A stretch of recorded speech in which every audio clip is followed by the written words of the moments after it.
It is fall ball, in this case the autumn softball season. There are a handful of games, but no one keeps the standings. There are no championships to be played for, not at this time of the year. What it is, at least here and now at Riverview Field on the South Campus, is a classroom. Sean Cotter is the new UMass Lowell Softball coach, and he is teaching Cotter ball. So now, a conversation with UMass Lowell Softball head coach Sean Cotter.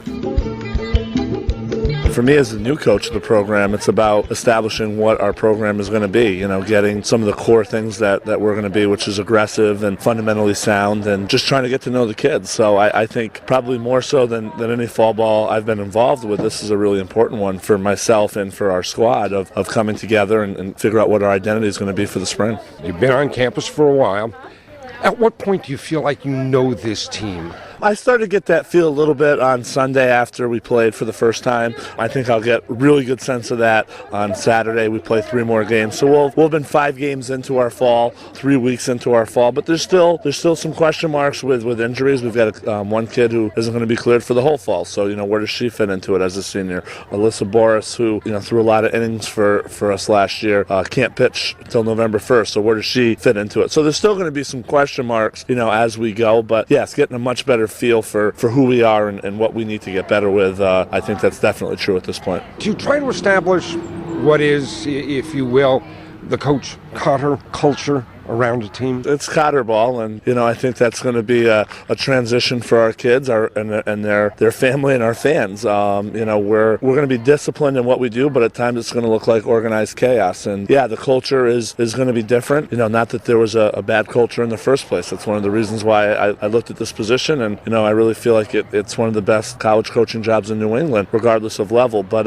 yeah, it's going to be a little bit of a different culture in terms of even how we interact with each other on the field and how we interact with our campus community. We talked about it being a learning experience for you, and I'm sure for these players, as much as you're learning about them, they're learning about you. And if that's the case, is there one most important thing they need to understand about you? The buck stops with me, so I take full responsibility for every aspect of what goes on in our program, and I'm always watching, so I think that's what they're learning, and I'm kind of a no excuse kind of guy. Either we do it or we don't do it. And just even today with me getting on kids about saying I know, if no one ain't doing, so don't give me because if you knew it, you wouldn't have done it in the first place. So I think that's probably a little bit different for them, and I think they're also getting to know that I bring a lot of positive energy to the table, and we want our softball team and our program to feel very family oriented, and like with any family, there's going to be ups and downs. There's going to be times we don't get along with one another, but hopefully at the end of the day we all love and care for each other, and that's part of the culture that we're trying to set forth. You've kind of been introduced to this team and this program over the last month and a half or so. What do you think of it? Do you like it? Yeah, it's been great coming down here, and there is a lot of energy to the program, and I'm just enjoying the campus and the community, and just still trying to feel my way around though too at the same time, and to continue to get to know what this campus is all about. Described it earlier as Cotter ball. What does that mean? What is Cotter ball? Cotter ball might be that we get 3 kids thrown out at home plate on the same play, but on the flip side, we might also score 3 runs on a pass ball. So I think that's part of it, and we'll be the type of team that our opponents are constantly kind of yelling, oh, watch this, watch that, they could do this, they could do that, and we want teams to focus on us, where we're just going to be focusing on what we do and about our process. So I think that's a big part of it, and as we get better and better, I'm sure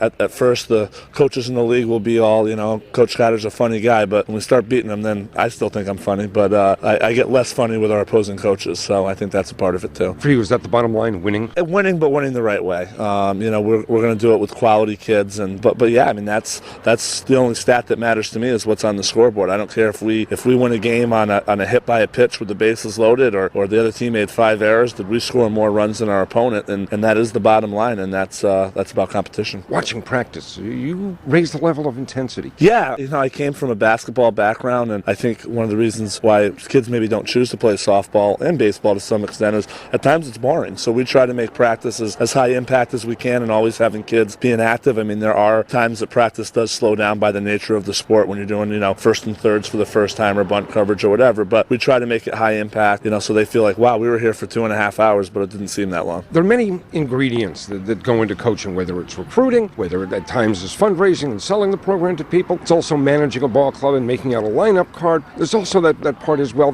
that's a teacher. Watching you, I think you like being a teacher. Yeah, this is my classroom, and I feel like anybody that is a chemistry professor here or in the engineering department that I love to mold and to see kids grow on the field, and then for me the exam day is when we play. That's when they take their first, second, third, whatever it is, 50th exam, depending on how far we are into the season, and hopefully we see improvement on our exam scores. But yeah, I love to come out and to practice, and I think the older I get, the more I enjoy practice, more so than games. So I don't know why that is. Coach, thank you. Good luck. Appreciate it. Thank you.